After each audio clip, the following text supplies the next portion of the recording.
कहते हैं इतिहास की सबसे बड़ी त्रासदियां हमेशा किसी एक वचन से शुरू होती है। एक ऐसा वचन जो धर्म के लिए लिया गया था पर जिसने विनाश का द्वार खोल दिया। आज की कहानी है भीष्म की प्रतिज्ञा। हस्तिनापुर एक समृद्ध, शांत और गौरवशाली राज्य।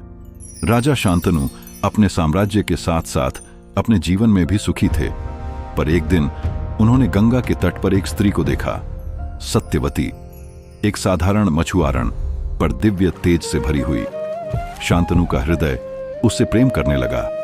उन्होंने सत्यवती से विवाह का प्रस्ताव रखा, पर सत्यवती के पिता ने कहा, राजन, मेरी बेटी तभी विवाह करेगी जब उसके पुत्र ही हस्तिनापुर के राजा बनेंगे। यह सुनकर शांतनु मौन रह गए, क्योंकि उनके पास पहले से ही एक पुत्र था, देवव्रत, गंगा से उत्पन्न अद्वितीय योद्धा। शांतनु के मौन में छिपे दुख को जब देवव्रत ने जाना तो वह अपने पिता की पीड़ा सह न सके।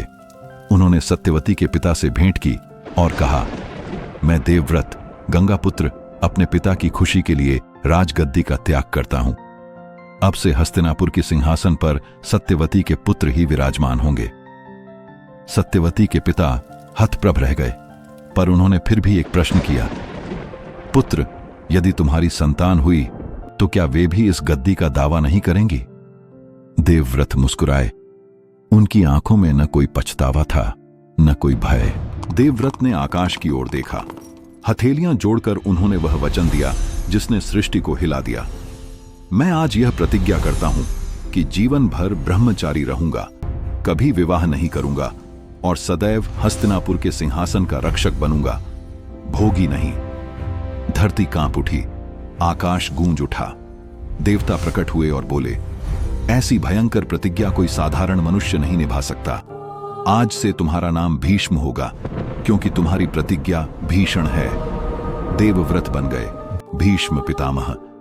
पिता के प्रेम के लिए उन्होंने अपने जीवन का संपूर्ण सुख त्याग दिया। शांतनु भाव विभोर हो गए।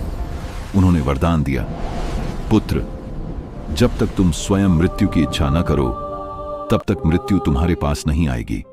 भीष्म ने यह वरदान स्वीकार किया, पर शायद उन्हें पता नहीं था कि यही वरदान एक दिन उनके लिए सबसे बड़ा श्राप बन जाएगा। क्योंकि समय बीता, सत्यवती के पुत्र बड़े हुए, एक युद्ध में मारा गया, दूसरा निसंतान रहा। कुरुवंश की वंशावली टूटने लगी और हस्तिनापुर की गद्दी पर उत्तराधिकारी का संकट छा गया। वहीं से शुरू हुई उस संघर्ष की गाथा जो आगे चलकर महाभारत के नाम से जानी गई। भीष्म की प्रतिज्ञा, एक पुत्र का त्याग, एक पिता का प्रेम और नियति का वह अध्याय जिसने धर्म और अधर्म की सीमाएं धुंधला दी। उन्होंने अपना जीवन धर्म को समर्पित किया, पर नियति ने उनके धर्म को ही कुरुक्षेत्र के रणभूमि में कसौटी पर रख दिया। क्योंकि जब प्रतिज्ञाएं टूटती नहीं तो इतिहास टूट जाता है। यह थी भीष्म की प्रतिज्ञा, एक ऐसा वचन जिसने हस्तिनापुर को संभाला भी और अंततः गिरा भी दिया। अगले एपिसोड में देखिए कैसे अंबा का श्राप बना भीष्म के अमर जीवन का सबसे बड़ा दुख।